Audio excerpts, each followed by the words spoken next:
On the night of February 14, 2024, in a private desert camp 47 kilometers outside Dubai, a bride burned to death in a tent that cost more than most people earn in a lifetime. Her name was Hanan al-Rashid. She was 26 years old. Her wedding had lasted 6 hours. Her marriage lasted 23 minutes. And her final word, whispered as flames consumed the silk and gold around her, was a name that didn't belong to her husband.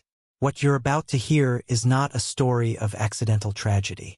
This is a story of obsession, honor, and a love so forbidden that it cost a woman her life. A story where tradition became tyranny, where family ambition transformed into murder, and where a single name spoken in the dark ignited a fire that would burn across 2 continents. Meet Sheikh Marwan al-Mansouri. Born on March 3, 1972, in the Golden Towers of Dubai to a family whose wealth was measured not in millions but in influence. His father, Sheikh Rashid al-Mansouri, had built an empire from the desert sand itself. 12 luxury camps scattered across the UAE, 7 hotels that catered to royalty, and al-Mansouri perfumes, whose 34 boutiques sold bottles of oud worth more than a laborer's monthly wage. The family's net worth hovered around 3.2 billion dirhams, roughly $870 million. But to the al-Mansouris, money was merely the foundation. Power was the structure they built upon it. Young Marwan grew up in marble corridors where servants anticipated his every desire before he could voice it. Summer holidays were spent at the family compound in Switzerland, not for leisure but for lessons.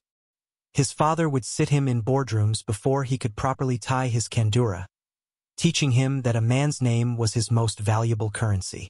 At 14, Marwan watched his father publicly humiliate an employee who had mispronounced the family name during a presentation. The man was terminated within the hour. That night, his father pressed a gold Rolex Daytona into Marwan's palm, worth 145,000 dirhams, with an inscription that would haunt him forever: honor above all. At the London School of Economics, where he studied from 1990 to 1994, Marwan carried himself with the quiet arrogance of someone who had never been denied anything. His Mayfair flat cost £8,000 monthly, paid without question by his father.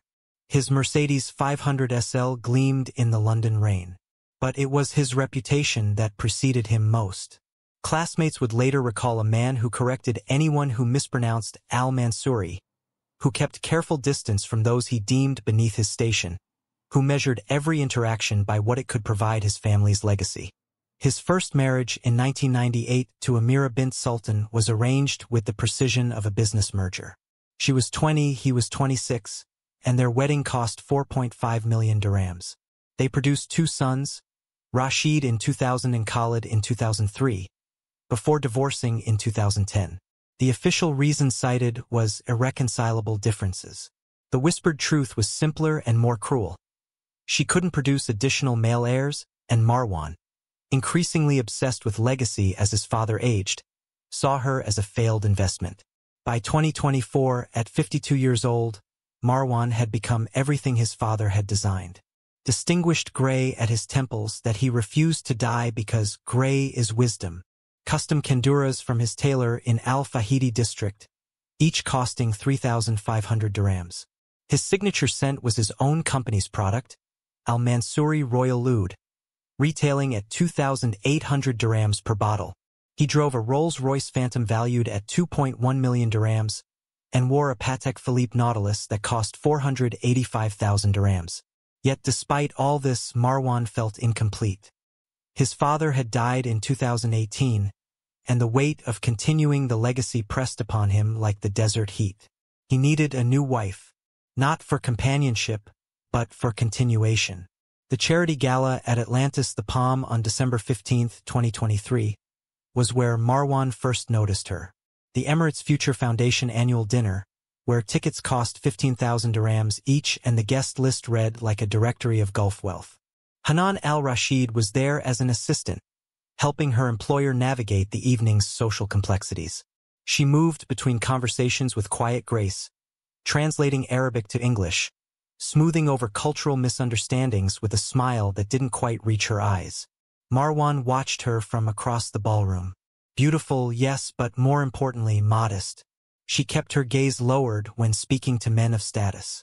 She dressed conservatively, arms and legs covered, nothing flashy or attention-seeking. In his mind, he catalogued her attributes like a merchant assessing merchandise. Young enough to bear children, attractive enough to display proudly, modest enough to control easily. When he approached her for her business card, she handed it over with that same distant smile, unaware that she had just become the target of a man who had never been told no. The courtship, if it could be called that, lasted 3 weeks. Coffee at the Burj Al Arab Sky Tea Lounge, where the bill was 1,200 dirhams. Dinner at Pier Chic, where he spent 3,800 dirhams without blinking. Gifts arrived at her modest apartment in Al-Qusais with alarming frequency. A Cartier love bracelet worth 28,000 dirhams. A Chanel handbag for 18,500. An iPhone 15 Pro Max for 6,299. In 3 weeks, he had spent 52,799 dirhams on a woman whose monthly salary was 12,000 dirhams.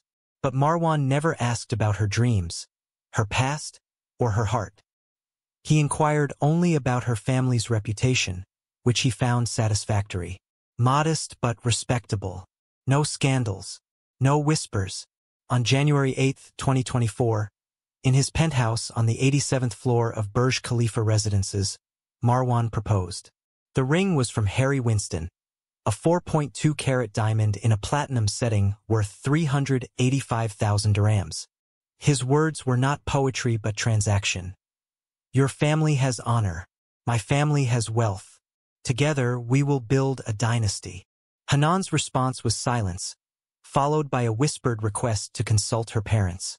Marwan interpreted this as modesty and tradition. He didn't see the terror in her eyes, the way her hands trembled as she accepted the ring box. He didn't know that, in that moment, Hanan wasn't thinking about dynasties or wealth. She was thinking about a small flat in Sharjah, a Syrian man with kind eyes, and a secret that was about to destroy everything. The Al-Rashid family lived in Al-Qusais, a middle-class district where apartments were clean but unremarkable. Their 3-bedroom unit cost 65,000 dirhams yearly in rent, making them the only family on their floor without marble flooring upgrades. Hanan's father, Youssef, was 58 years old and worked as a mid-level manager at DUA, the Dubai Electricity and Water Authority. His monthly salary of 22,000 dirhams was respectable but unremarkable, and it burned him daily. He watched his cousins marry into wealth, saw his brothers-in-law drive luxury cars while he maintained his aging Toyota. What no one knew was that Youssef carried 180,000 dirhams in credit card debt, accumulated from trying to maintain appearances at family gatherings he couldn't afford. Hanan's mother, Layla, was 54 and had never worked outside the home. Her days were spent scrolling through Instagram, cataloging the lives of wealthy Emirati families with obsessive precision. She knew the cost of every designer bag, could estimate wedding expenses from photographs, and measured her own worth by her daughter's marriage potential. Her mantra, repeated to Hanan since childhood, was chilling in its pragmatism. Love is for poor people. Security is for smart women. When Marwan's proposal came, Youssef and Layla didn't ask Hanan what she wanted. They told her what she would do. That ring, that name, that family, represented everything they had been denied. Their daughter's happiness was a small price for their redemption.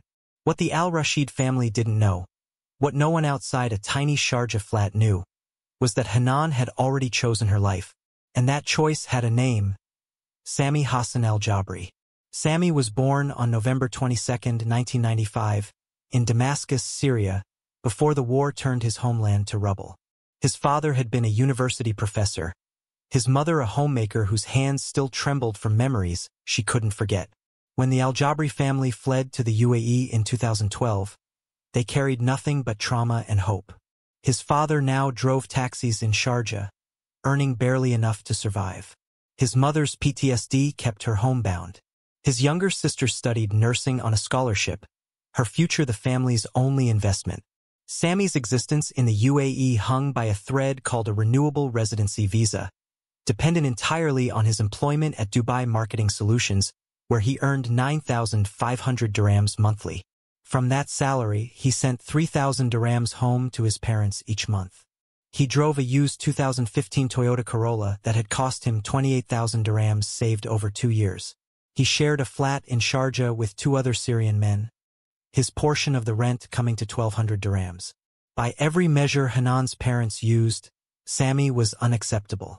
But by every measure that mattered to Hanan, he was everything.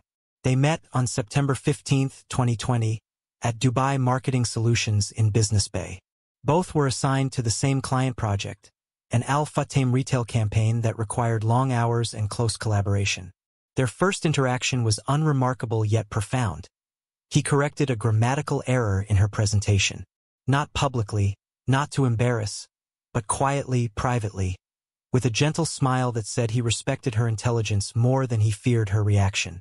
For Hanan, who had spent her life being valued for her appearance and obedience, it was revolutionary. Someone saw her mind before her face. Their first coffee happened in October 2020, at a small cafe in Karama where the bill was 45 dirhams and Sami insisted on paying despite the cost matching to him. They talked about Nizar Kabani poetry, discovering they both loved his words about love and loss. They talked about Damascus sunsets that Sami described with such longing that Hanan's heart ached for a city she'd never seen. They talked about dreams bigger than Dubai skyscrapers and smaller than the expectations placed upon them. In November 2020, sitting in his aging Corolla parked near Dubai Creek, Sami made a confession that broke and rebuilt Hanan's world simultaneously. "I don't have money, Hanan. I can't give you designer bags or take you to fancy restaurants. But I can give you someone who sees you, really sees you. Not your face, not your family name. You." She cried for 20 minutes. Then she kissed him. Their relationship bloomed in shadows and stolen moments. They created elaborate excuses for her parents. Late work meetings, training seminars, company retreats. Every lie was a layer of protection around a love that her family would burn to the ground if they discovered it. By January 2021, they whispered, "I love you," in his parked car, the words feeling more sacred than any vow made in marble halls. In March 2021, Hanan introduced the idea that would seal their fate. "Marry me," she said, secretly, "for Allah's blessing, not for anyone else."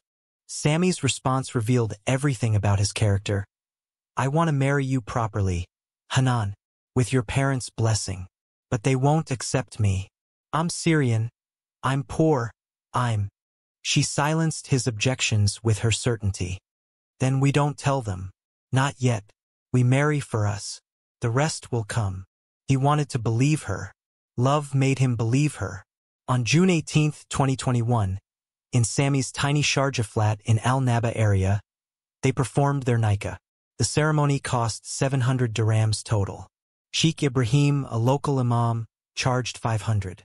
The 2 witnesses, Sami's Syrian friends Ahmad and Khalil, received gifts worth 200.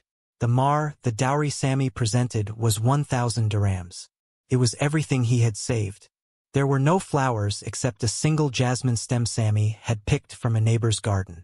No photographer because the risk was too great. No family because family would mean destruction. Sheikh Ibrahim's words that night would later be cited in court documents. "In the eyes of Allah, this nikah is valid. But children, keep it hidden until you can reveal it safely." Sami's vow was poetry. "I take you as my wife with everything I have, which is little, and everything I am, which is yours." Hanan's vow was revolution. "I take you as my husband, not for what you have, but for who you are." Their wedding meal was shawarma plates from a corner shop, 40 dirhams total.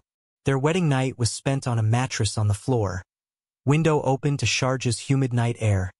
2 people wealthy only in each other. For the next 2.5 years, they lived a double life. They rented a secret flat in Industrial Area 10, Sharjah, for 2,500 dirhams monthly. She kept extra clothes there, toiletries, and the poetry book he'd written for her. He kept a single framed photograph of them together, the only proof their love existed outside their hearts. Their Sundays became sacred. Cooking Syrian food together, watching old Arabic movies, pretending the world outside their walls didn't exist. But the world did exist, and it was watching.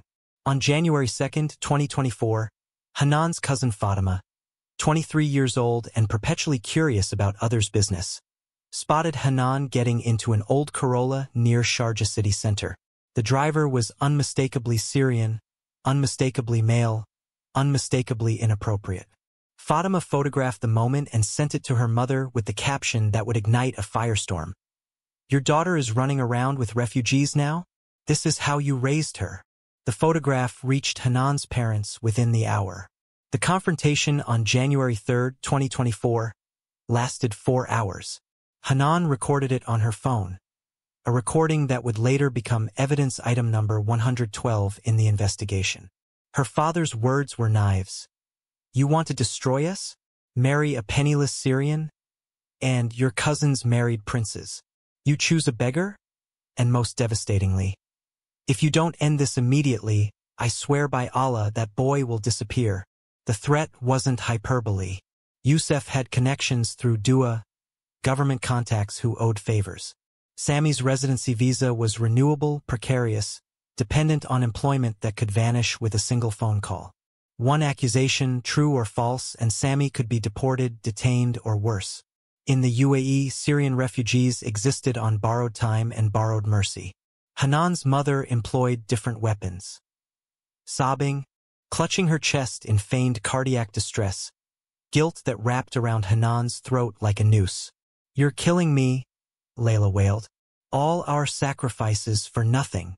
Then came the devastating revelation. Sheikh Marwan proposed yesterday.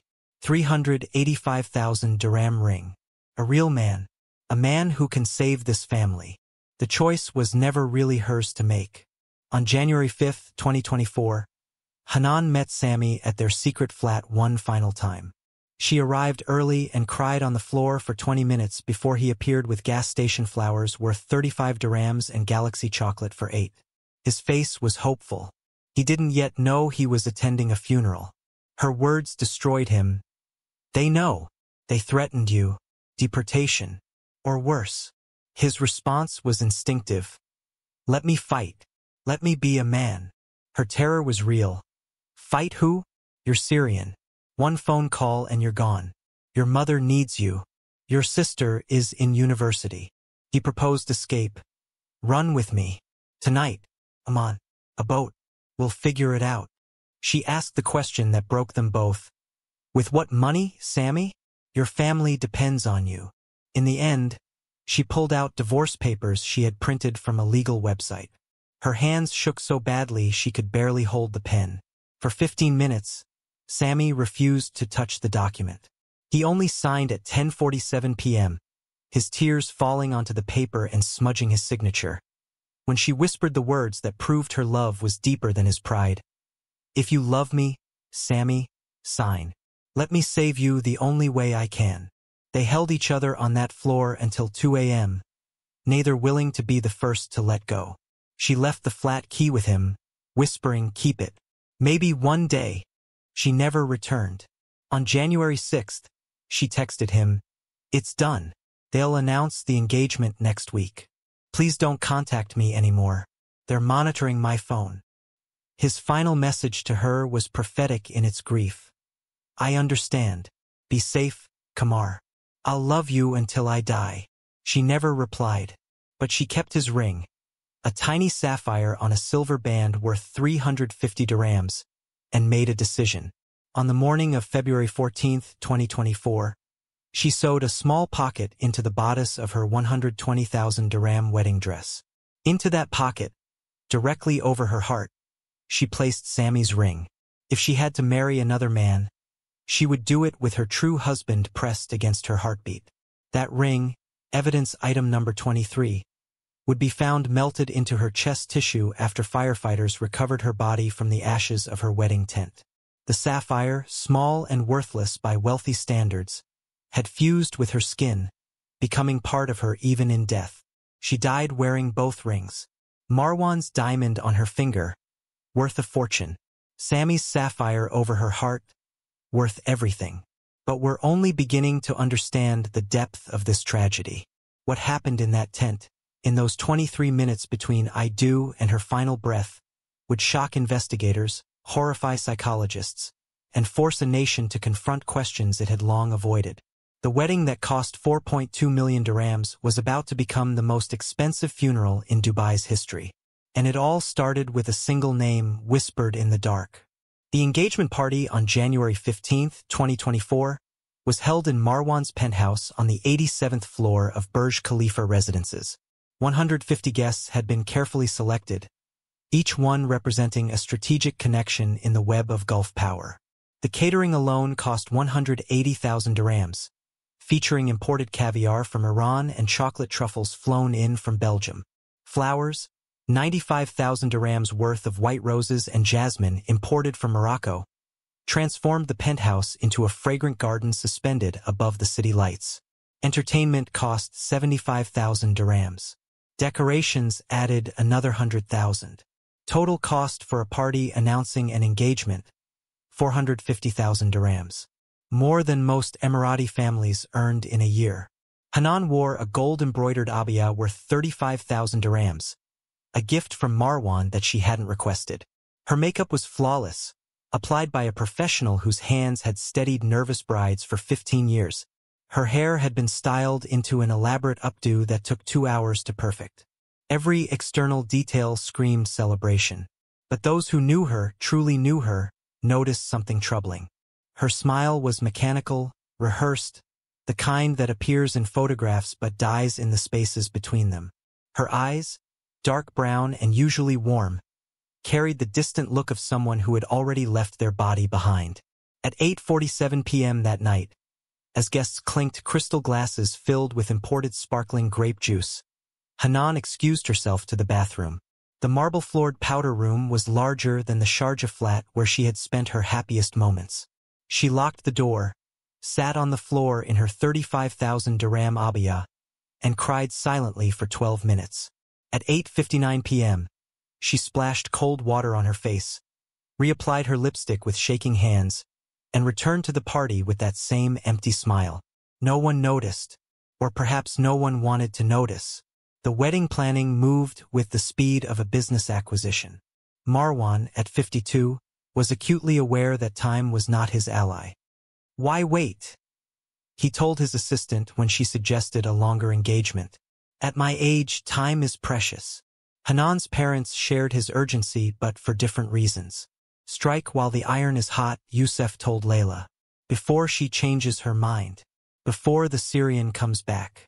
Before anyone discovers what we forced her to do. The wedding date was set for February 14th, Valentine's Day. Marwan's idea, meant to be romantic. To Hanan, it felt like cosmic mockery. She would marry a man she didn't love on the day the world celebrated love, while the man who owned her heart sat in a Sharjah flat surrounded by memories of what they had lost. The wedding dress fitting took place on February 7th. Reem Akra, the renowned Lebanese-American designer, had flown in from New York specifically for this commission. The dress cost 120,000 dirhams. Ivory silk hand-embroidered with gold thread, a 12-foot train that required 3 people to carry, a modest neckline that Marwan had specifically requested. My wife will not display herself, he had instructed. The fitting took place in Marwan's penthouse for privacy. As the seamstress pinned and adjusted, she noticed something peculiar about the bride. She kept touching her neck. The seamstress would later tell investigators, like she was searching for something that wasn't there. I asked if she needed anything. She just smiled that sad smile and said she was fine. But her eyes were somewhere else entirely. What the seamstress couldn't know was that Hanan was reaching for Sammy's ring, which she had been forced to remove and hide in a jewelry box at her parents' insistence. Without it against her skin, she felt naked in ways the expensive dress couldn't cover. On February 13th, at 2 a.m. while her parents slept, Hanan made her final act of rebellion. She retrieved her sewing kit, the one her grandmother had given her years ago, and carefully sewed a small pocket into the bodice of her wedding dress. Her hands, usually steady, trembled as she worked by the light of her phone. This pocket, positioned directly over her left breast, where her heart beat its steady rhythm of grief, would hold Sammy's ring. She would walk down the aisle toward a man she didn't want while carrying the symbol of the man she did. The ring itself cost 350 dirhams. A tiny sapphire, her birthstone, set in silver so thin it bent if you pressed too hard. Sammy had saved for 3 months to buy it, skipping lunches and walking instead of taking the bus. When he gave it to her on their first anniversary, his hands had shaken with nervous pride. "It's not much," he had whispered, "but it's honest." That ring, evidence item number 23, would be recovered from the fire scene, melted into the chain, and fused to the tissue over Hanan's heart. The sapphire, small and modest, survived the inferno that destroyed everything else. Forensic pathologist Dr. Fatima Al-Qasimi would note in her report that the positioning of the ring indicated deliberate placement over the cardiac region. "She knew exactly where she wanted it," Dr. Al-Qasimi wrote. "This wasn't jewelry. This was identity." The wedding venue preparations began 3 weeks before the ceremony. The Al Mansouri private desert camp, located 47 kilometers outside Dubai city center, was transformed into something from a fantasy. The main reception tent cost 500,000 dirhams to construct and decorate, its white fabric walls imported from France and its interior furnished with antiques from Marwan's family collection. But it was the bridal suite tent that demanded the most attention. Set 200 meters from the main tent for privacy, this smaller structure cost 350,000 dirhams alone. The bridal tent measured 40 square meters, designed to be a paradise for newlyweds. Persian carpets worth 180,000 dirhams covered every inch of the floor.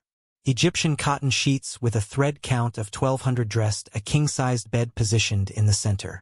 24 brass oil lanterns hung from the ceiling at various heights, each filled with 200 milliliters of scented oil. 47 decorative candles in crystal holders were scattered throughout, their jasmine and oud fragrances meant to intoxicate the senses. 3 brass incense burners held expensive oud chips that would release their sacred smoke into the night air. The temperature was controlled by an external air conditioning unit, its generator humming outside the fabric walls. What the designers didn't consider, what no one thought to question, was fire safety. The fabric walls were not fire retardant, cheaper material chosen for aesthetic reasons. Too many open flames existed in an enclosed space with limited ventilation. The single exit, a fabric flap, offered no alternative escape route. No fire extinguisher was placed inside. No smoke detector had been installed. The floor, covered entirely in fabric materials including carpets, cushions, and bedding, created perfect fuel conditions. The oil in the lanterns was highly combustible. This tent, designed to be a romantic paradise, was constructed as a death trap. Fire investigation specialist Ahmad al-Rashidi would later testify, "From a fire behavior perspective, that tent was a disaster waiting to happen. One spark, one accident, and the entire structure would be engulfed in minutes." Everything about its construction prioritized beauty over safety. The total wedding cost reached 4.2 million dirhams. 800 guests were invited, each receiving hand-calligraphed invitations delivered by courier service. Live camels would carry guests from the parking area to the venue. Falcon handlers would perform demonstrations of traditional hunting techniques. A symphony orchestra had been flown in from Vienna. A drone light show had been choreographed specifically for the occasion. Food service included 47 different dishes, a sushi bar manned by chefs from Tokyo, a chocolate fountain imported from Switzerland, and a 7-tier wedding cake costing 45,000 dirhams. The Al-Rashid family watched these preparations with barely concealed satisfaction. Layla photographed every detail for her Instagram, counting the likes that validated her daughter's sacrifice. Youssef smiled for the first time in years, already calculating how Marwan's family connections might help his career. Neither parent asked Hanan how she felt about any of it. They didn't want to know. On the morning of February 14, 2024, Hanan woke at 5:30 a.m. in her childhood bedroom. She had barely slept.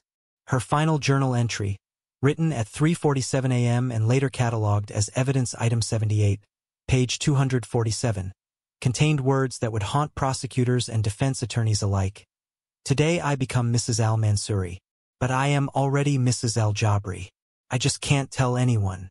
Sammy, if you ever read this, know that every smile today is fake. Every vow is a lie. You are my husband. He is my captor. Allah forgive me for what I'm about to do. The makeup artist, Fatima al-Blushi, arrived at 7 a.m. Her fee was 8,500 dirhams for a wedding day appointment. She was known throughout Dubai for transforming nervous brides into radiant beauties. But Hanan presented a challenge she had never encountered. She was the quietest bride I've ever worked on in 15 years. Fatima would later tell police investigators. No excitement, no nervous laughter, no asking how she looked, just silent tears that she tried to hide. I asked her if she was okay. She said she was just emotional about the big day. But those weren't happy tears. I've seen happy tears. These were different. These were goodbye tears. At 11:30 a.m., while her mother supervised catering deliveries on the phone and her father paced nervously in the living room, Hanan excused herself to her bedroom one final time. She retrieved Sammy's ring from where she had hidden it inside her pillowcase. She pressed it to her lips, whispered words that only she and Allah would ever know, and carefully placed it into the secret pocket she had sewn into her wedding dress. Her hands were steady now. She had made her decision. At 11:45 a.m., her phone buzzed with a text from an unknown number. Her heart stopped when she read it. I'm parked outside your building. One last chance. Please. Sammy. He had borrowed a phone, risking everything to give her one final opportunity to choose him. Her response took 12 minutes to compose and send. Don't. They'll see you. Please leave. Be safe. Forget me. His reply came instantly. I'll never forget you. Mabruk on your wedding day, Kamar. The words taste like poison. She deleted the conversation immediately, knowing her parents would check her phone. At midnight, her father would confiscate it entirely, citing tradition. But even as she erased the messages, she couldn't erase the image of Sammy parked outside her building, hoping she would run to him, knowing she wouldn't. The bridal convoy departed at 4:30 p.m. 15 luxury vehicles, including Rolls-Royces, Bentleys, and Range Rovers, formed a procession that stopped traffic. Hanan sat in a white Rolls-Royce Ghost worth 1.8 million dirhams, decorated with white roses that must have cost thousands. Her mother sat beside her, adjusting her veil, her dress, her smile. Our family status is secured forever. Habibti, Layla whispered with tears of joy. You saved us all. Hanan looked out the tinted window as Dubai's skyline disappeared behind them, replaced by endless desert. She thought of Sammy's Corolla, which barely had functional air conditioning.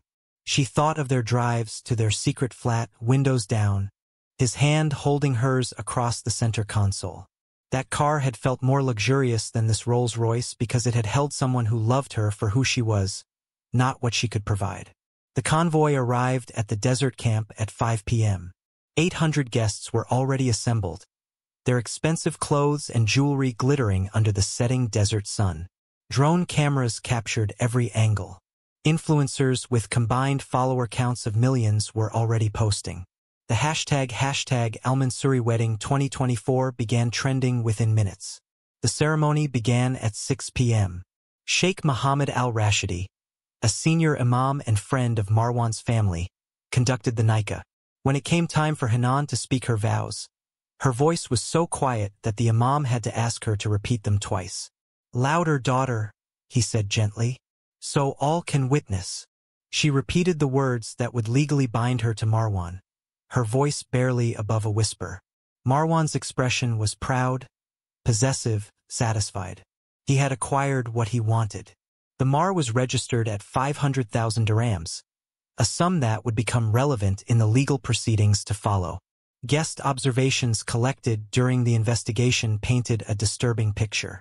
Cousin Miriam stated, she looked like she was performing, not living the moment, like an actress who forgot her motivation. A colleague from Dubai Marketing Solutions noted, her eyes kept scanning the crowd, like she was looking for someone specific.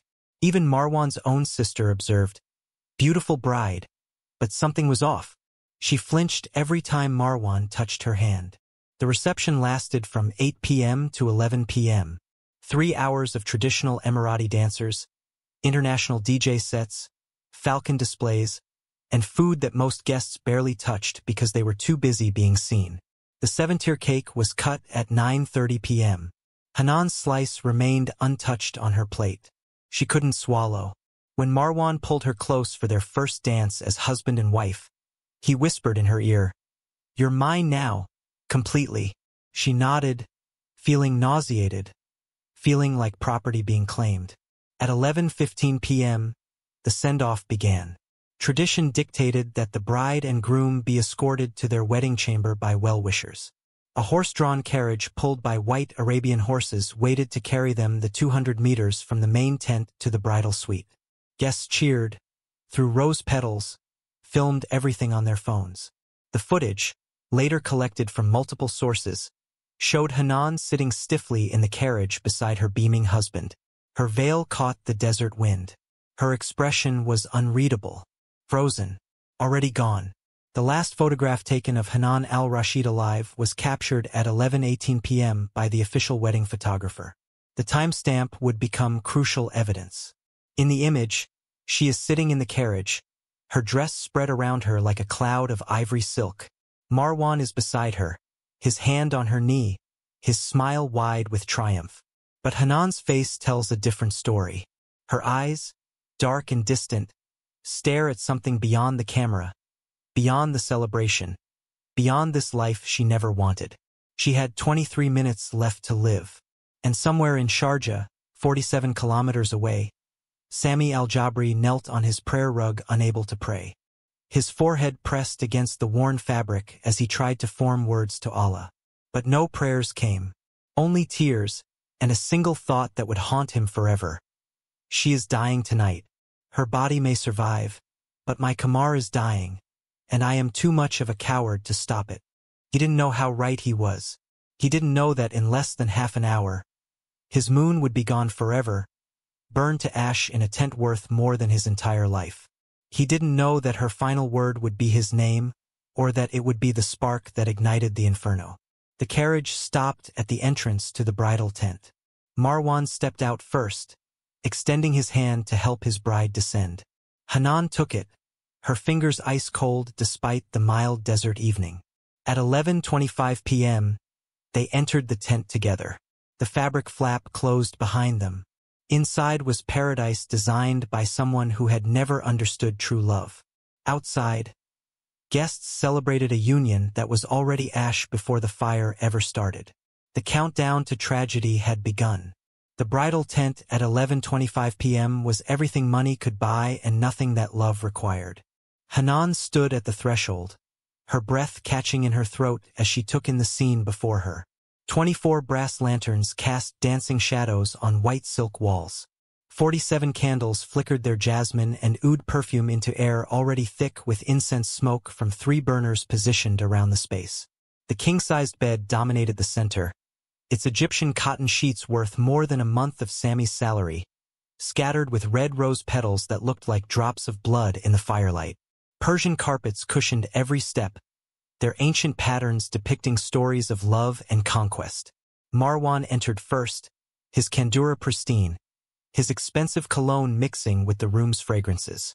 He surveyed his domain with satisfaction. This was his wedding night.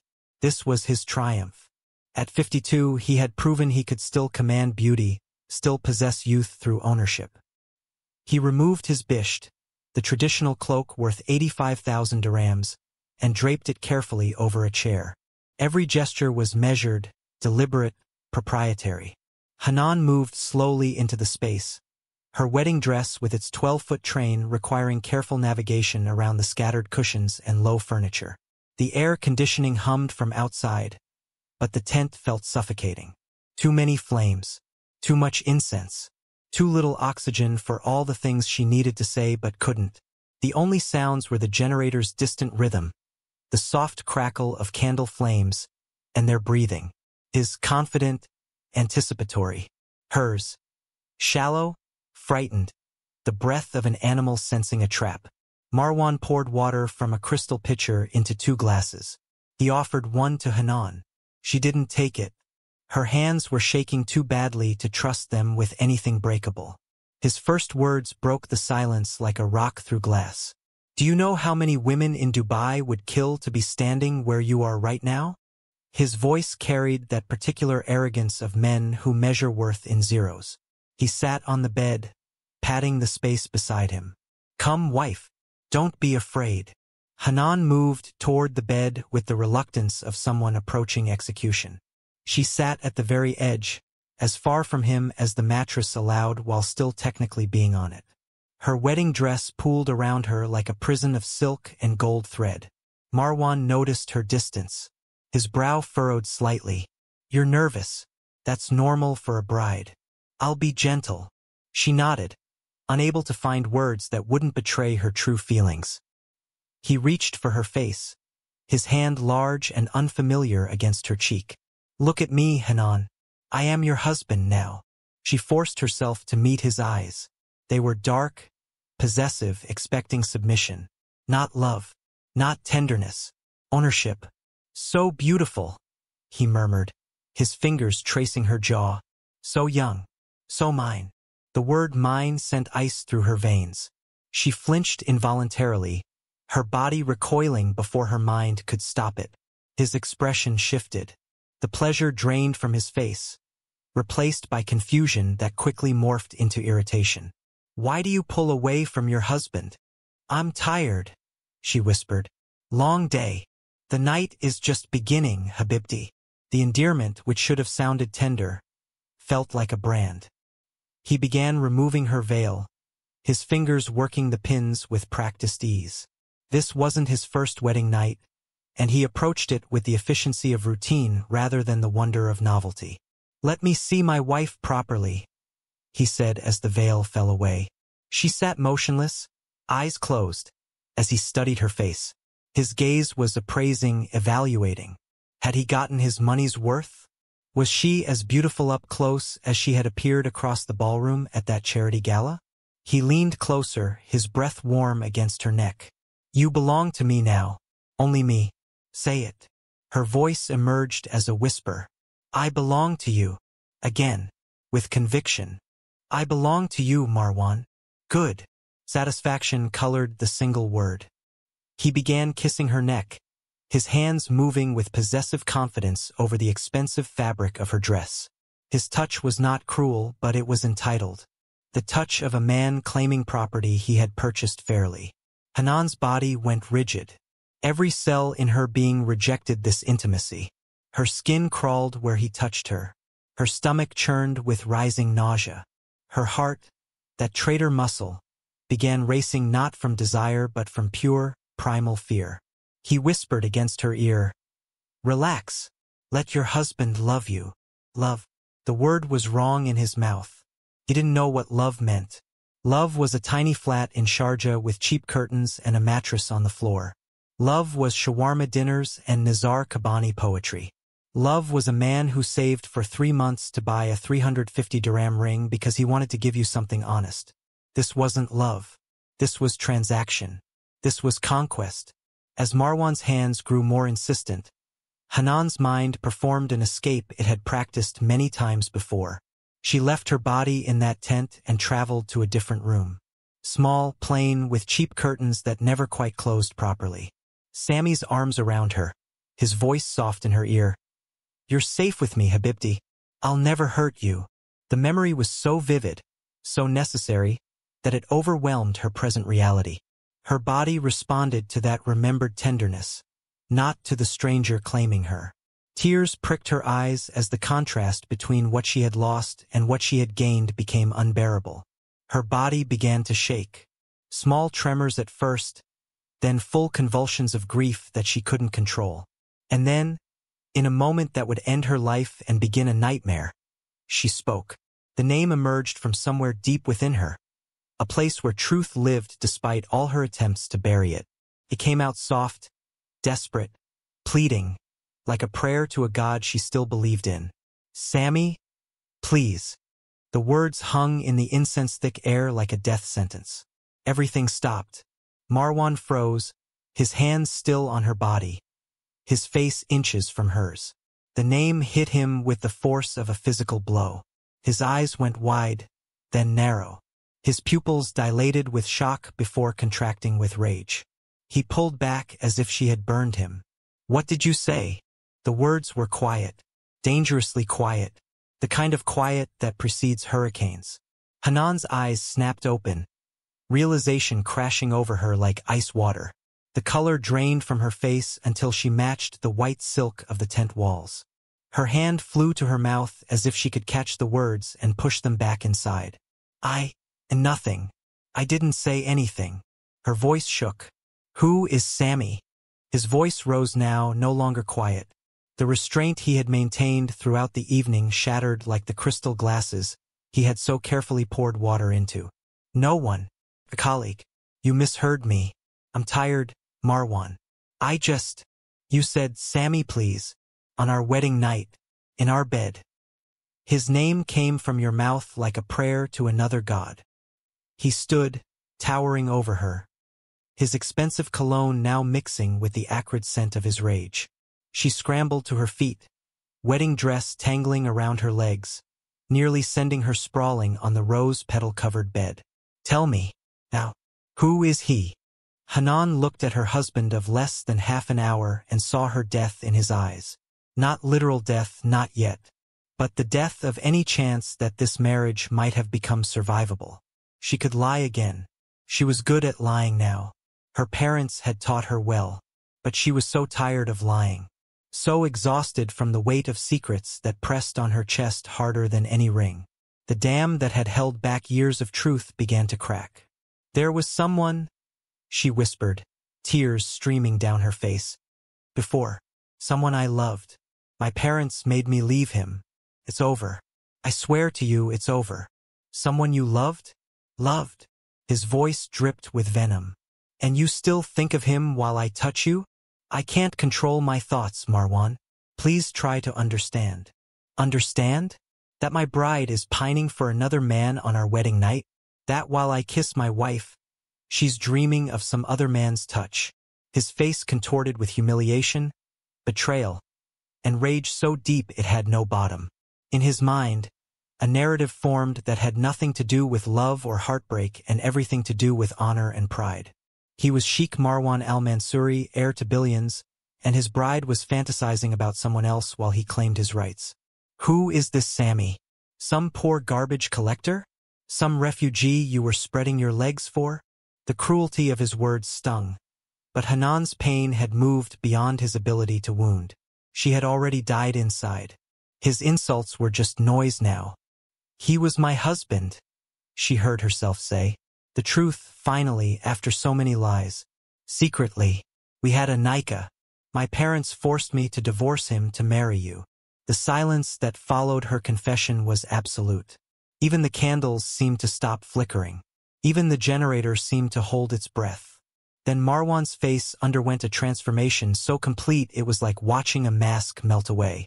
Underneath was something primeval, something that had nothing to do with the cultured businessman who attended charity galas and wore 400,000 dirham watches. "Husband." The word exploded from him. "You were married? You came to me already touched by another man? You are not pure? You are damaged goods." "Marwan, please. I have married a whore who calls her pimp's name in my bed." Something in Hanan snapped. All her life she had been obedient, quiet, accommodating. She had sacrificed her happiness for her parents' status. She had sacrificed her marriage for Sammy's safety. She had sacrificed her body for her family's honor. But she would not sacrifice her love. "He is not a pimp," she said, her voice steady for the first time that night. "He is a good man who loved me truly. Unlike you, who bought me like cattle." Marwan's hand shot out and grabbed her wrist. Not hard enough to break, but firm enough to bruise. His grip was the grip of a man holding onto his pride as it slipped away. "You have made me a fool. The entire city saw me marry a woman who belongs to another man. My family's honor destroyed.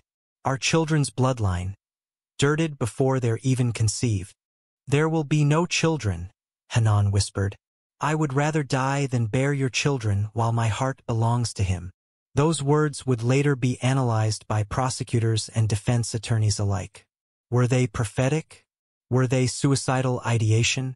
Were they simply the words of a desperate woman who didn't understand how literally she was speaking? Marwan's rage had reached its peak. He was no longer thinking clearly. His vision had narrowed to a single point. This woman, this deceiver, this destroyer of his honor. Everything he had worked for, everything his father had instilled in him about the Al-Mansuri name, was crashing down around him because of a single name whispered in the dark. He needed to break something. He needed to hurt something. He needed to prove that he was still in control. His eyes landed on the brass lantern hanging nearest to them. It was large, ornate, filled with 200 milliliters of scented oil, its flame dancing innocently behind decorative glass. At 11:45 p.m., Sheikh Marwan al-Mansuri grabbed that lantern and hurled it across the tent. His intention, he would later claim, was not to hit Hanan. He wanted to scare her, to show his power, to make her cower before his righteous anger. The lantern was supposed to crash against the wall, a dramatic gesture of masculine rage. But fire obeys no man's intentions. The lantern flew through the perfumed air and slammed into the tent wall near the corner. The glass shattered on impact, sending shards glittering in the candlelight. The oil inside, 200 milliliters of highly combustible liquid, splashed across the fabric wall. One of the decorative candles on a nearby table toppled from the impact, its flame meeting the oil-soaked fabric. The ignition was instantaneous. A small flame bloomed where oil met fire, orange and blue, almost pretty in its infancy. The fabric wall, not fire retardant because cheaper materials had been chosen, accepted the flame like a lover. Within seconds, the fire began to climb, eating its way up the wall toward the ceiling where all that precious silk hung waiting to be consumed. Neither Hanan nor Marwan noticed immediately. They were still locked in their confrontation. Their world narrowed to their rage and pain. "You have destroyed my honor," Marwan shouted. "Your honor? What about my life?" Hanan shot back. "Your life belongs to me now. My life belonged to me first." But the fire was no longer infant. It had grown with terrifying speed, fed by fabric walls and oxygen and all that expensive decoration that was never meant to withstand flame. The heat shifted first. The temperature in the tent, kept comfortable by the external air conditioning, began to rise. Then the smoke curled in, gray and thick, mixing with the incense until the air itself became poison. Hanan smelled it first, that acrid scent of burning fabric, so different from the intended perfumes. She turned her head, her eyes widening as she saw the corner of the tent glowing orange. "The tent, Marwan, the tent is burning." He turned, following her gaze, and the rage on his face was replaced by something else. Fear. Primal animal fear. The fire had claimed one entire wall and was racing toward the second. Flames licked upward toward the ceiling, where they would find more fuel in the decorative fabric hangings. The beautiful brass lanterns, still filled with oil, hung like bombs waiting to explode. The Persian carpets on the floor were beginning to smolder. Smoke filled the upper portion of the tent, creating a layer of death that was slowly descending. Panic replaced anger. Hanan tried to move toward the exit flap, the only escape from this silk and gold prison. But her dress, that beautiful 120,000 dirham creation, betrayed her. The 12-foot train caught on furniture.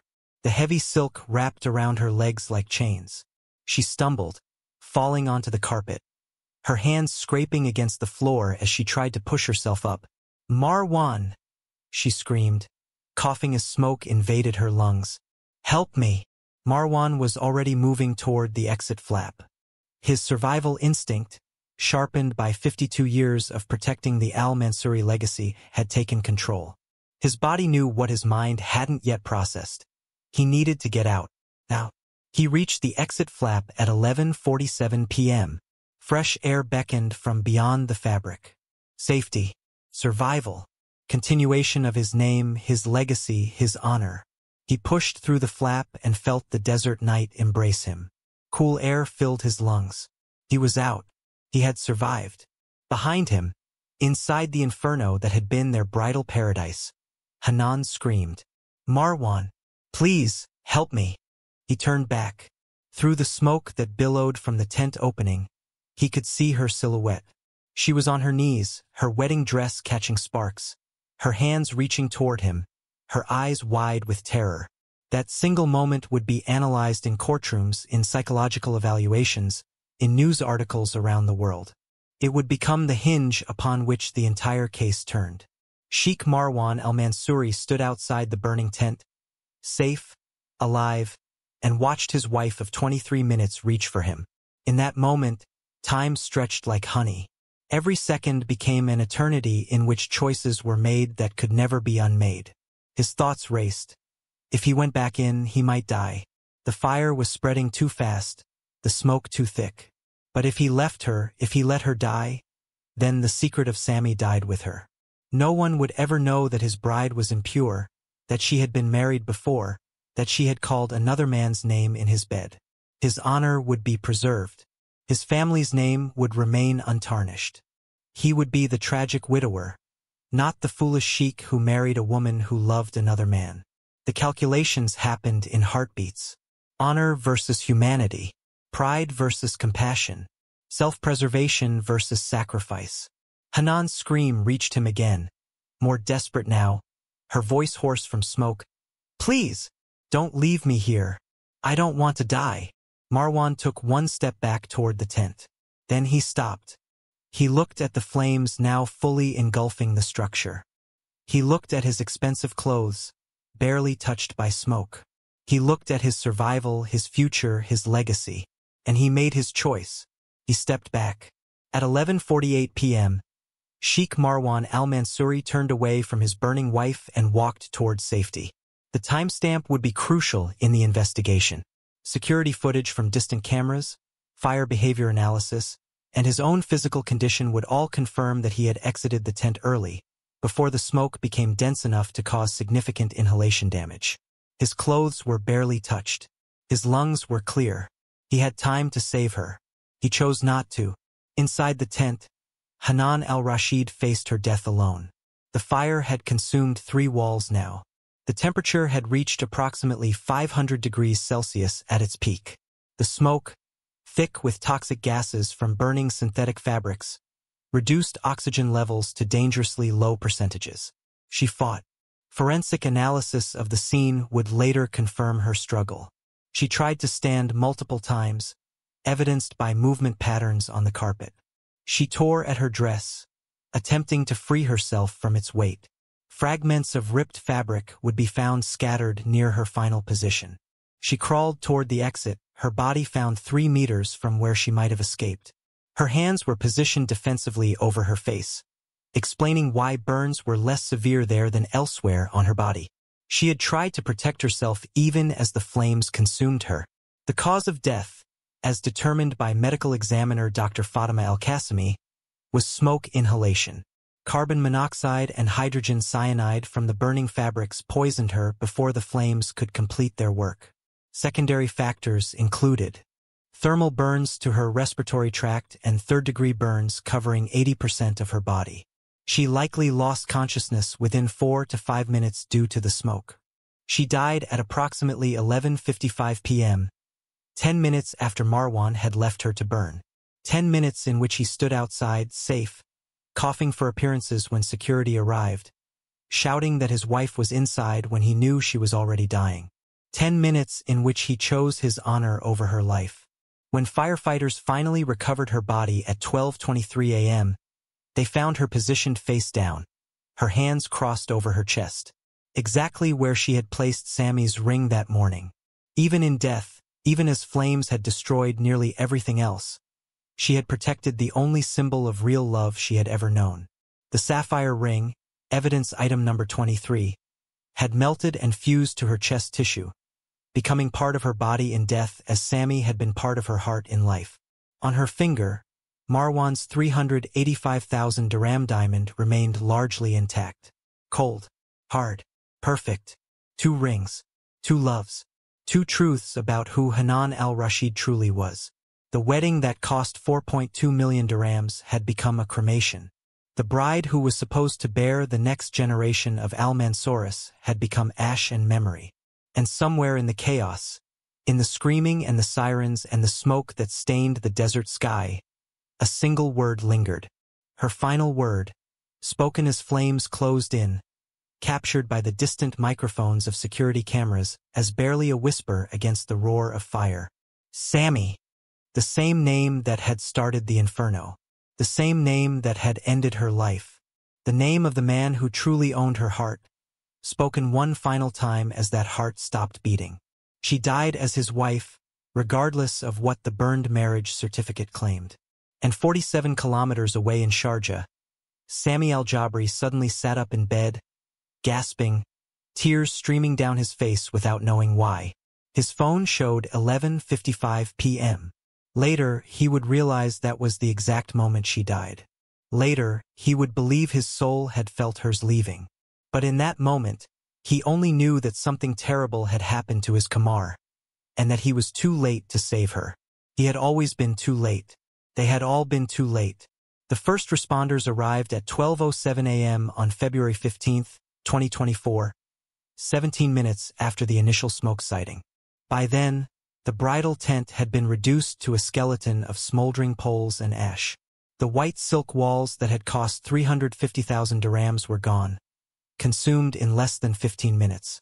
The brass lanterns lay scattered like fallen stars, their oil long since burned away.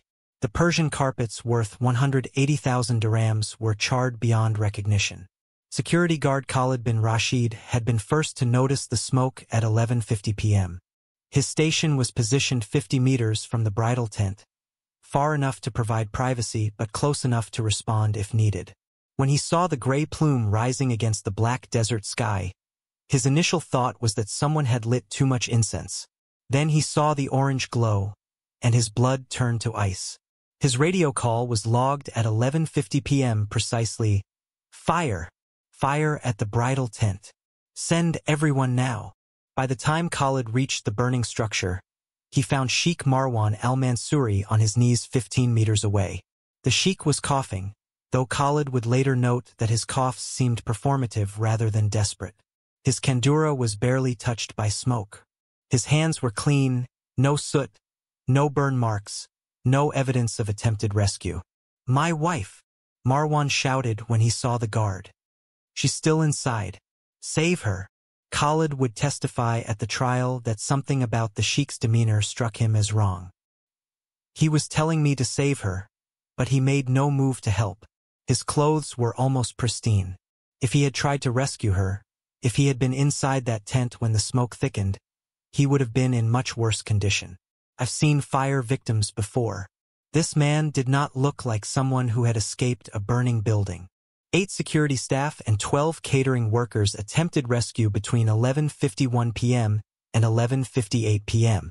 Armed with fire extinguishers and buckets of sand, they fought to control the blaze. But the tent's construction had created perfect fire conditions. The non-fire retardant fabric burned like paper. The oil from the lanterns acted as accelerant. At 11:53 p.m., the tent structure collapsed entirely, sending a shower of sparks into the desert night and making entry impossible. Dubai Civil Defense arrived at 12:07 a.m. with proper equipment and training. By then, there was nothing to save. The firefighters worked methodically, extinguishing the remaining flames, securing the perimeter, and preparing for body recovery. The fire had burned itself out, leaving only ash and truth behind. At 12:23 a.m., they found her. Hanan al-Rashid's body lay 3 meters from where the exit flap had been. So close to escape, so close to survival. Her position was face down, her wedding dress fused to her skin in places, her hands crossed over her chest. The official photographer documented everything, his camera flash illuminating the horror in clinical detail. Evidence tag number 1 was attached to the area surrounding the body. Evidence tag number 2 marked the remains of the brass lantern that had started the fire. Evidence tag number 3 identified the melted ring found fused to Hanan's chest tissue. That ring, the tiny sapphire that Sammy had saved 3 months to purchase, would become the case's most haunting piece of evidence. Medical examiner Dr. Fatima Al-Qasimi would later write in her report, "The positioning of the ring indicates deliberate placement over the cardiac region. The chain had been worn beneath clothing directly against skin. The heat of the fire caused the silver to melt and fuse with underlying tissue. This was not jewelry worn for display. This was a symbol worn for survival of the soul. Marwan's initial statement was taken at 12:45 a.m., just hours after his wife's death.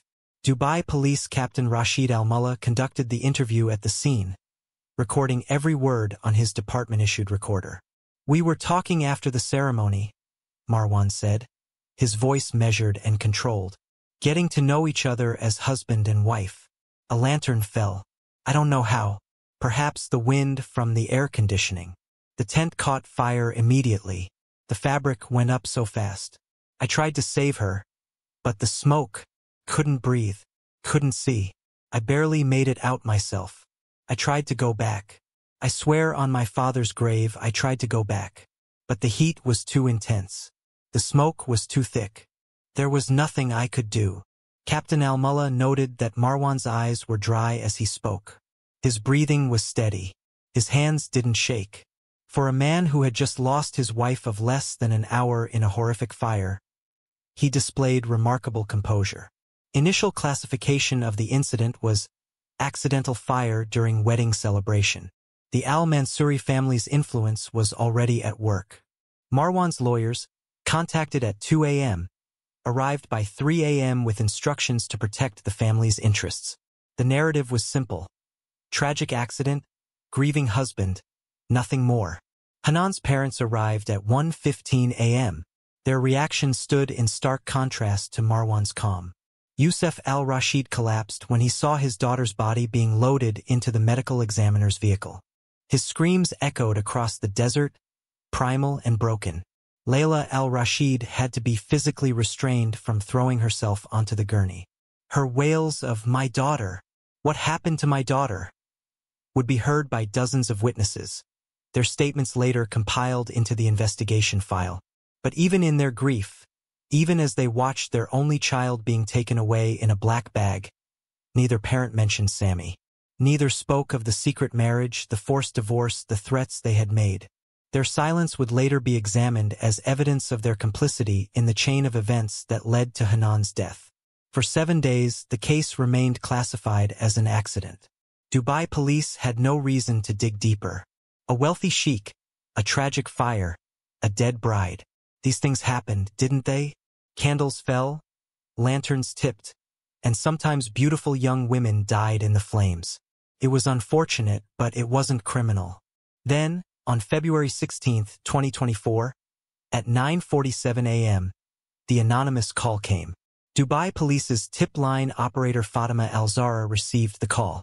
The caller was male, his voice trembling with emotion, his Arabic carrying traces of a Syrian accent. She logged the call immediately, its contents flagged for urgent investigation. "The bride who died in the fire," the voice said, fighting to maintain composure. "She was married to someone else. His name is Sammy. Check her phone. Check her journals. This wasn't an accident. She was killed because she loved another man." The call was traced to a public phone booth in Sharjah. No identification was made, but investigators strongly suspected the caller was Sammy Al-Jabri himself, though he would deny it during his formal questioning. Phone records placed him in Sharjah that morning. His emotional state following Hanan's death had been observed by neighbors as inconsolable, like a widower, not a former boyfriend. The anonymous tip triggered a seismic shift in the investigation. What had been a closed accident file was suddenly reopened as a potential homicide. Captain Al-Mullah, now sensing that the case was far more complex than initially appeared, requested additional resources. The request was approved within hours, and the real investigation began. Search warrants were executed on February 17th at Hanan's apartment in Al-Qasais. Officers, led by Detective Amira Al-Hashimi, systematically cataloged every item. They found her journal first, hidden under her mattress exactly where she had left it after her final entry on February 14th. Evidence item number 78 would prove to be the investigation's most valuable asset. 247 entries spanning from 2019 to 2024. The word Sammy appeared 892 times. Detective Al-Hashimi counted. Every single mention was catalogued, time-stamped, and analyzed. The word freedom appeared 156 times. Escape appeared 89 times. Honor appeared 234 times, almost always in sentences that questioned its true meaning. The entry from February 13th, the day before the wedding, was photocopied and distributed to every investigator on the team. Tomorrow I become Mrs. Al-Mansouri, but I am already Mrs. Al-Jabri. I just can't tell anyone. Sammy, if you ever read this, know that every smile today is fake. Every vow is a lie. You are my husband. He is my captor. Allah forgive me for what I'm about to do. Those words transformed the investigation from accident to potential murder. The divorce papers were found next. Evidence item number 67. Hidden in a drawer beneath her underwear, the documents showed Sammy Hassan Al-Jabri's signature dated January 5, 2024. The ink had been smudged in places, water damage that investigators would later determine came from tears, not humidity. The Nika certificate was discovered inside Hanan's Quran. Evidence item number 89. Sheikh Ibrahim's signature, dated June 18, 2021, confirmed what the journal had suggested. Hanan had been legally married under Islamic law before her marriage to Marwan. Digital forensics specialist Lieutenant Muhammad Al-Hashmi was brought in to examine Hanan's laptop, which contained a backup of her phone. What he found stunned even the experienced investigator. WhatsApp conversations between Hanan and Sammy numbered 14,672 messages. Each one was timestamped, geotagged, and stored in WhatsApp servers as well as the local backup. Their code names, Kamar and Shams, appeared throughout, a moon and sun that had revolved around each other for years. The final messages were the most devastating. On February 13th at 11:45 p.m., Hanan had written, "Tomorrow I die, Sammy. Not my body, my soul. Everything that was real in me will be buried in that desert with him. Remember I loved you. Only you. Always you. Forgive me. Your Kamar." His reply at 11:52 p.m. "Don't do this. Run to me. Tonight. Now. I'll be outside your building. We'll drive anywhere. Please, Kamar. Please." She never replied. Her phone had been confiscated by her father at midnight. Lieutenant Al-Hashmi also discovered that Hanan's phone had been accessed after her death. The deletion logs showed that on February 15th at 3:15 a.m., someone had attempted to erase several messages and photos. Fingerprint analysis of the phone, conducted by forensic specialist Dr. Omar Al-Rashidi, revealed Marwan's prints on the device. He had gained possession of his dead wife's phone and attempted to destroy evidence. This finding, evidence item number 147, would later support the prosecution's argument of consciousness of guilt. Sammy Al-Jabri was formally questioned on February 19, 2024, at Dubai Police Headquarters in Al-Muraqabat. Detective Al-Hashimi conducted the 6-hour interrogation with Captain Al-Mullah observing. Unlike Marwan, who had maintained careful composure, Sammy was devastated beyond measure. His hands shook continuously throughout the interview. His eyes were red from days of crying. He spoke in a voice hoarse from grief, stopping frequently to collect himself. Several times, the interview had to be paused because he could not continue speaking through his tears. He provided everything. Every text message, every photo, every document. The Nika certificate from his copy. Photographs of their secret flat. Records of money he had saved. Dinners they had shared, poems he had written for her. He held nothing back because he had nothing to hide. His testimony was recorded and transcribed, running to 47 pages. The critical portion read, "She was my wife in the eyes of Allah. She divorced me only to save my life. Her parents threatened to have me deported, beaten, or worse. She sacrificed her happiness, her freedom, her life for my safety. And what did I do? I let her. I signed those divorce papers because I was too afraid to fight for her. I should have taken her away. I should have been brave. But I was a coward. And now she's dead. She died wearing my ring. Did you know that? The ring I saved 3 months to buy her. She died with my ring over her heart while married to another man. What does that tell you about who her real husband was? Fire investigation specialist Ahmad al-Rashidi was commissioned to provide expert analysis of the fire itself. His report, submitted on March 1st, would prove devastating to Marwan's defense. The fire originated from a brass lantern that was thrown, not fallen, al-Rashidi wrote. Impact pattern analysis of the tent wall fragments shows that the lantern struck the fabric at high velocity and at an angle inconsistent with gravitational fall. The glass shattered in a pattern suggesting forceful impact. The oil dispersal was consistent with explosive spread from a thrown object, not gradual seepage from a tipped lantern. His conclusion was unequivocal. This fire was started by deliberate action, not accident. Whether that action was intended to start a fire is a matter for the court to decide. But the physical evidence clearly shows that someone threw that lantern with force. Medical examiner Dr. Fatima Al-Qasimi's autopsy report added another layer of tragedy to the investigation. Cause of death was smoke inhalation, specifically carbon monoxide and hydrogen cyanide poisoning from burning synthetic fabrics. The victim's carboxyhemoglobin levels indicated she had been alive and breathing for several minutes after the fire started. Had rescue been attempted immediately, survival was probable, Dr. Al-Qasimi wrote. The victim's body position, 3 meters from the exit, suggests she was attempting escape but was impeded by her clothing. Her hands showed defensive burns, indicating she was conscious and fighting for survival.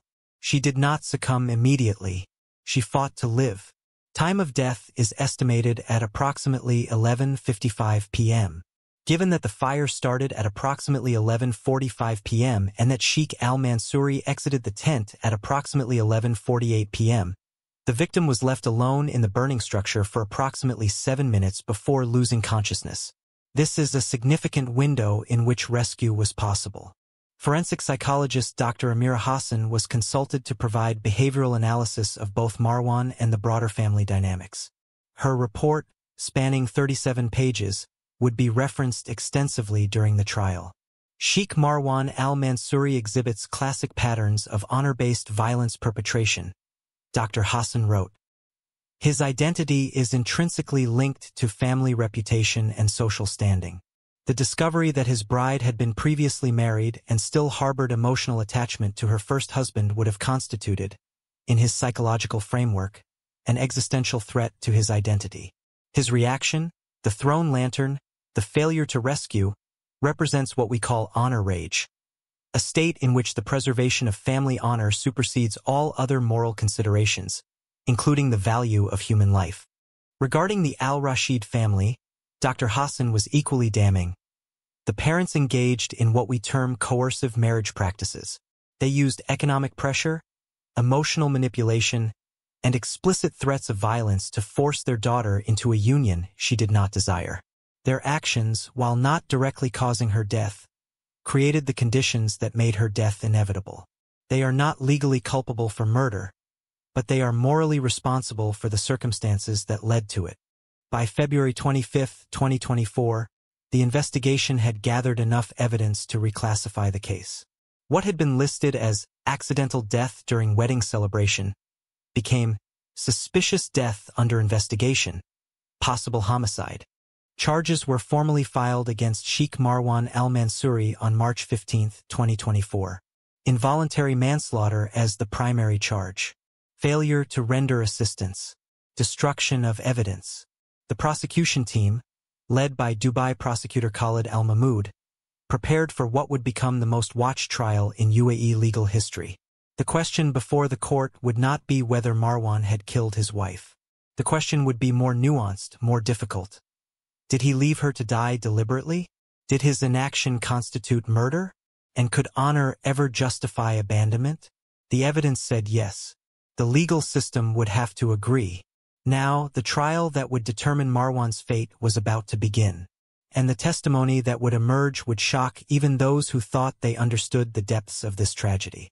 The trial of Sheikh Marwan al-Mansouri began on September 10, 2024, at the Dubai Court of First Instance. His Excellency Judge Mohammed Al-Muhairi presided over proceedings that would stretch across 3 weeks and captivate audiences from Dubai to Damascus, from London to Los Angeles. The courtroom, which could seat 200, was filled to capacity every single day. Media credentials had been requested by outlets from 47 different countries. BBC, CNN, Al Jazeera, France 24, and dozens of regional networks had sent their best correspondents. The story had everything: extreme wealth, forbidden love, cultural traditions, and violent death. It was the kind of case that transcended borders. Outside the courthouse, protesters gathered daily. Women's rights activists carried signs reading "Justice for Hanan" and "Forced marriage is murder." Traditional conservative groups counter-protested with signs defending family honor and questioning Hanan's morality. The divide in public opinion reflected the deeper cultural tensions that the case had exposed. Inside the courtroom, the atmosphere was electric with tension. Marwan sat at the defense table wearing a perfectly tailored kandura, his expression carefully neutral. His legal team, led by Dr. Ibrahim Al-Shamsi, the most expensive criminal defense attorney in the UAE at 50,000 dirhams per hour, surrounded him like a fortress. The defense budget was estimated at 10 million dirhams. Marwan's family had spared no expense to protect their name. Prosecutor Khalid Al-Mahmoud rose for his opening statement at 9:15 a.m. His voice was steady, measured, but underneath lay steel. "Your Excellency, this case is not about a tragic accident. This is not about a lantern that fell or smoke that confused a panicked husband. This case is about a man who, upon discovering that his wife's heart belonged to another, made a calculated decision to let her burn. He started the fire in anger. He chose not to save her in pride. Every second he stood outside that tent while she screamed for help was a second he chose her death over his shame. That, Your Excellency, is not accident. That is murder through abandonment. That is honor killing by inaction." The prosecution's case was built on 4 pillars: physical evidence of the thrown lantern, forensic evidence of Hanan's prolonged survival, psychological evidence of honor-based motivation, and digital evidence of consciousness of guilt. Dr. Ibrahim Al-Shamsi's defense opening was equally powerful, though built on very different foundations. "My client is not a murderer, Your Excellency. He is a man who was deceived, betrayed, and who made terrible decisions in a moment of shock and smoke inhalation. Did he throw a lantern in anger? Yes. He admits this. But anger is not murder. Did he fail to save his wife? Yes. But panic is not murder. To convict this man of murder is to convict every person who has ever panicked in an emergency. This is tragedy, not crime. The true criminals in this case are those who deceived my client, who sent him a wife already married to another man, who allowed him to enter his wedding bed only to hear another man's name on his bride's lips. My client is a victim, Your Excellency. A victim of deception that broke his heart and clouded his judgment." The first prosecution witness was fire investigation specialist Ahmad Al-Rashidi. His testimony lasted 4 hours and included detailed diagrams, computer simulations, and photographic evidence. "The impact pattern is unmistakable," Al-Rashidi explained, pointing to enlarged photographs of the charred tent remains. "When a lantern falls due to gravity, the glass shatters in a specific pattern, the oil disperses gradually, and the impact force is consistent with gravitational acceleration. What we found at this scene was entirely different. The glass shattered with tremendous force. The oil exploded across the fabric. The impact angle was horizontal, not vertical. Someone threw this lantern with significant force. This fire was started by deliberate action." Defense attorney Al-Shamsi attempted to undermine this testimony during cross-examination. "Mr. Al-Rashidi, is it possible that my client threw the lantern in a moment of shock, not intending to start a fire?" "It is possible," Al-Rashidi conceded. "I cannot speak to intent. I can only speak to the physical evidence. And the physical evidence shows that the lantern was thrown, not dropped. So my client may have thrown it in shock, in betrayal, in emotional turmoil, without any intention to start a fire or harm his wife. That is for the court to determine. My expertise is fire behavior, not human psychology." The medical examiner, Dr. Fatima Al-Qasimi's testimony proved equally damaging. She spoke with clinical precision that somehow made the tragedy even more heartbreaking. The victim lived for approximately 7 to 10 minutes after the fire began. Her carboxyhemoglobin levels indicate she was breathing smoke-filled air for an extended period. Her body position suggests active escape attempts. She crawled toward the exit. She tore at her dress.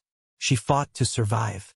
Had rescue been attempted in the first 3 to 4 minutes, before oxygen levels dropped to critical levels, survival was highly probable. She did not have to die. When asked about the ring found fused to Hanan's chest, Dr. Al-Qasimi's professional demeanor softened slightly. The ring was positioned directly over the cardiac region, beneath multiple layers of fabric. The chain indicated it was worn as a hidden necklace, not displayed jewelry. When the fire reached this area, the extreme heat caused the silver to melt and bond with the tissue beneath. She died protecting that ring. In those final moments, surrounded by flames, her instinct was to hold onto the symbol of her true love. Whatever you believe about this case, that detail tells you everything about where her heart truly belonged. Several jurors wiped their eyes. Even Judge Al-Muhari appeared moved. Sami Al-Jabri's testimony was scheduled for the 4th day of the trial. He entered the courtroom wearing simple clothes, his appearance haggard from months of grief. He had lost 15 pounds since Hanan's death. His eyes, once described by Hanan in her journal as kind and full of light, were now hollow and haunted. The prosecutor guided him through his relationship with Hanan gently, understanding that this witness was not just providing testimony but reliving trauma. "She was my wife," Sami said, his voice breaking. "In the eyes of Allah, she was my wife. We married for love, not money. We married because we saw each other's souls. When her parents forced her to divorce me, she did it to save my life.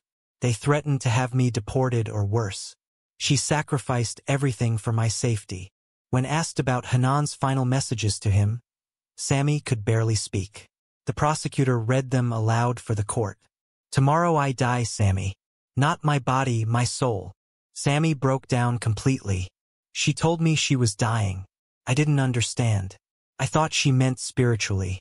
I didn't know that within 24 hours she would be gone. If I had known, I would have stolen her away that night. I would have driven until we reached the ocean. I would have swum to safety with her on my back. But I was a coward. I let her go. And now she's dead." Defense attorney Al-Shamsi's cross-examination attempted to paint Sami as the true cause of the tragedy. "Mr. Al-Jabri, did you not deceive my client by allowing his bride to enter marriage while still emotionally attached to you?" Sami's response was immediate and fierce. "I did not deceive anyone. I was not at that wedding. I did not force her to marry him. Her parents did that. She married him to save my life because her father threatened to destroy me. I am not the villain here. I am the one who lost everything. But surely you understand that my client, upon discovering his wife's prior attachment to you, would feel betrayed? Your client felt betrayed? He felt humiliated, so he let her burn to death? His pride was wounded, so he chose her life as the price? What kind of man does that? What kind of honor demands a woman's life because she loved before she was purchased?" The courtroom erupted. Judge Al-Muhari called for order. But Sami's words hung in the air like the smoke that had killed his Kamar. Forensic psychologist Dr. Amira Hassan provided the prosecution's final expert testimony. Her analysis of Marwan's behavior was damning. Sheikh al-Mansouri exhibits what we term honor-based violence psychology. His identity is fused with family reputation. When he discovered his bride had been previously married and still loved that man, his psychological response was not rational. He experienced what we call narcissistic rage combined with honor rage. In his mind, her death became preferable to his dishonor. By letting her die, the secret died with her. No one would know his bride was impure. His name would remain untarnished. This was not panic, Your Excellency. This was calculation. The calculation of a man who valued his pride more than his wife's life. The defense called their own psychiatrist, Dr. Omar al-Rashid, who argued that Marwan had experienced disassociation and panic during the fire. But under cross-examination, his testimony faltered.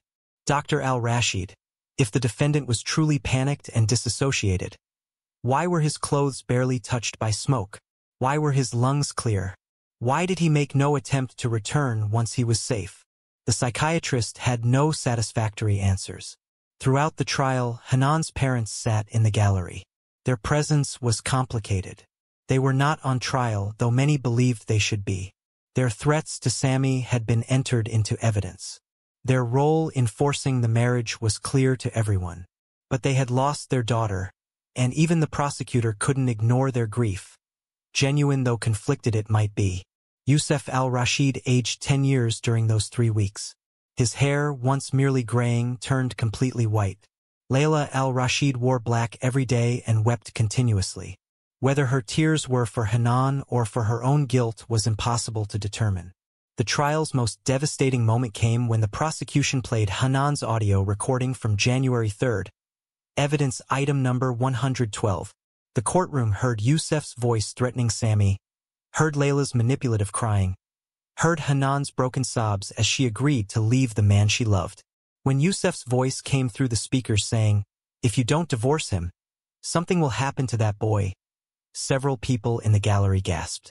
This was coercion recorded in the father's own voice. This was the sound of a daughter being traded for status. Judge Al-Muhari listened to every word, his expression unreadable but his eyes increasingly troubled.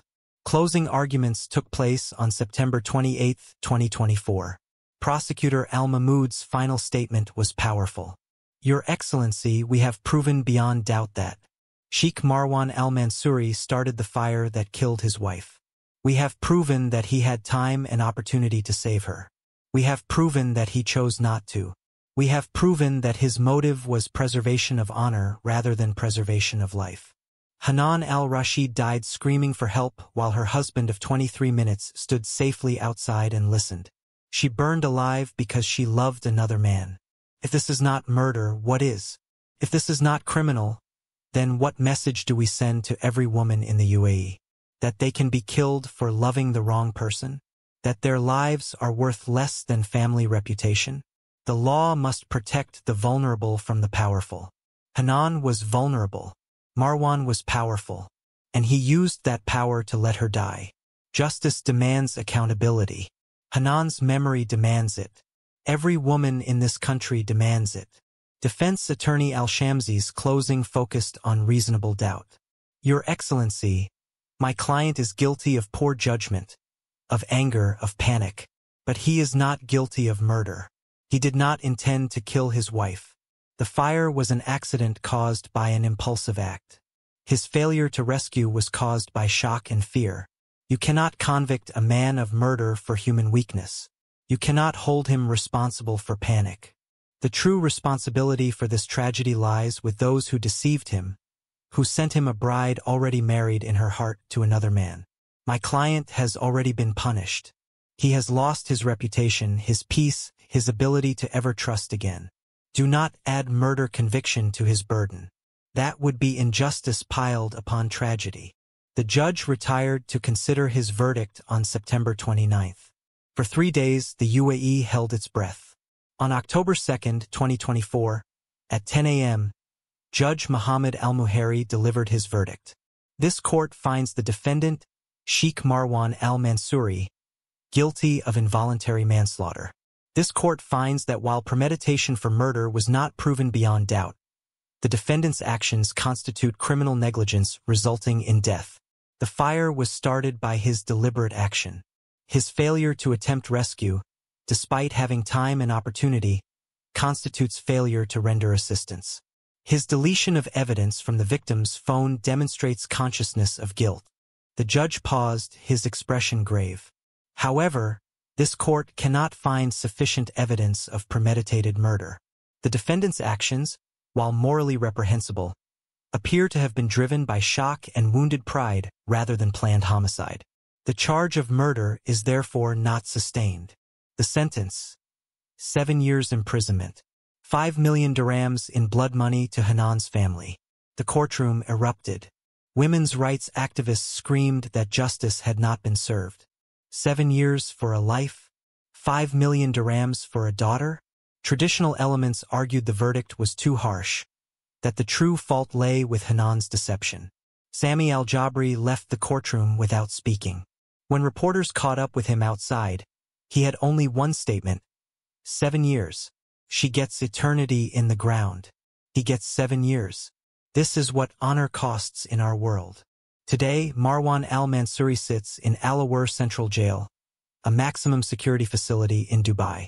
Prison records indicate he is a model prisoner, cooperative with authorities, maintaining his innocence while acknowledging his mistakes. His appeals have all been denied. His wealth remains intact, managed by his sons from his first marriage. His honor, the thing he valued above his wife's life, is in tatters. Sami al-Jabri left the UAE entirely. He couldn't remain in a country where his beloved had been killed and her killer received only 7 years. He returned to Damascus, to a war-torn country that felt safer than a peaceful one that had destroyed his peace. He teaches English at a refugee school now, living among people who understand loss. He never married again. "How do I love again?" he told an interviewer. "When my heart burned in that tent," the al-Rashid parents received the 5 million dirhams in blood money. They used it to pay off Yusuf's debts, to upgrade their apartment, to purchase the status they had sacrificed their daughter to obtain. But money cannot purchase peace. Yusuf rarely leaves home now, haunted by the knowledge that his threats set the tragedy in motion. Layla visits Hanan's grave daily, wearing black, wondering if the neighbors respect her now or pity her. Neither parent speaks of Sami. Neither acknowledges that their daughter died, wearing another man's ring over her heart. The case of Hanan al-Rashid changed laws in the UAE. New legislation was proposed requiring spouses to attempt rescue during emergencies. Forced marriage laws were strengthened. Honor-based violence became more widely prosecuted. Whether these changes came too late for Hanan is a question that haunts the nation. The Hanan's Heart Foundation was established by Sami and women's rights activists following the trial. Funded by donations from around the world, including an anonymous 1 million dirham gift suspected to have come from Marwan's first wife Amira, the foundation has helped 47 women escape forced marriages and dangerous domestic situations. Each success is a small redemption, but none of them brings Hanan back. Her grave in Dubai's Al-Quoz cemetery bears a simple marker. Her parents wanted elaborate granite, something that would impress visitors. But Islamic tradition demanded simplicity, and so she lies beneath plain stone with her name, her dates, and a single verse from the Quran about souls returning to their Creator. Sami has never visited the grave. He buried his own marker for her in Damascus, beside his family plot. It reads, Hanan al-Jabri, wife of Sami, beloved, lost to those who couldn't see that love is not a crime. 2 graves, 2 names, 2 truths about who she was. And somewhere, in evidence storage at Dubai Police Headquarters, sits evidence item number 23. A melted silver ring with a tiny sapphire, once worth 350 dirhams, now worth everything. The sapphire, small and modest, survived the fire that destroyed a 120,000 dirham wedding dress. It survived the flames that consumed 350,000 dirhams worth of bridal tent. It survived when nothing else did. That ring, fused to the chest tissue of a 26-year-old bride, tells the true story of Hanan al-Rashid. She died wearing both rings. Marwan's diamond on her finger, worth a fortune, symbolizing the marriage the world saw. Sami's sapphire over her heart, worth little but meaning everything, symbolizing the marriage her soul recognized. She died calling Sami's name. She died as his wife, regardless of what any certificate claimed. And in the end, isn't that the only truth that matters? Remember her name, Hanan al-Rashid, 26 years old, daughter, secret wife, sacrificial lamb on the altar of honor. She deserved better. She deserved to choose who she loved. She deserved to live. If her story has moved you, if it has made you question traditions that imprison women in golden cages, share this video. Share it because Hanan cannot speak for herself. Share it because somewhere right now, another Hanan is being told to smile for a man she doesn't love. Share it because silence is complicity, and complicity is murder by degrees. The next time someone tells you that love is less important than honor, remember Hanan. Remember the tent that burned. Remember the man who walked away. Remember the ring that survived. And remember that some names, whispered in the dark, echo forever. Sammy. The end. If you or someone you know is experiencing forced marriage or domestic violence, please contact local authorities or international organizations. Help exists. You deserve to choose who you love.